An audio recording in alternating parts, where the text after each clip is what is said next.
Metro রেলে ভ্রমণ করার ইচ্ছাটা আমার অনেক আগে থেকেই ছিল, তাই আজকে মনে হয় আমার ইচ্ছাটা সত্যি হতে যাচ্ছে। তাই সেদিন গুলিস্তানে বেড়াতে যেয়ে আমার মেট্রো রেলে ওঠার স্বপ্নটা সত্যি হলো। তাই সেদিন সচিবালয় মেট্রো স্টেশন থেকে আমরা আমাদের যাত্রা শুরু করলাম। কিন্তু শুক্রবার থাকায় দিনটিতে ভাই রে ভাই স্টেশনে কি পরিমাণে ভিড়, যেটা দেখে আমার মাথা ঘুরে যাওয়ার মতো অবস্থা। মাথাটা ঘুরে পড়লে হবে না বলে লাইনে দাঁড়ায় পড়লাম টিকিট কাটার জন্য, কারণ স্বপ্ন তো পূরণ করতেই হবে।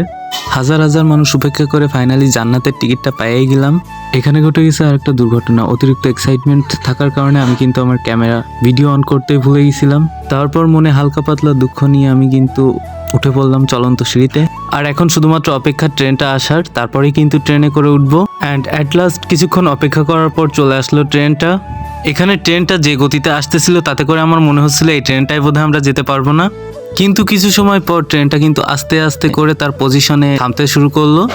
তারপরে একটা স্বস্তির নিঃশ্বাস ছেড়ে ট্রেনে ওঠার জন্য প্রস্তুতি নিলাম।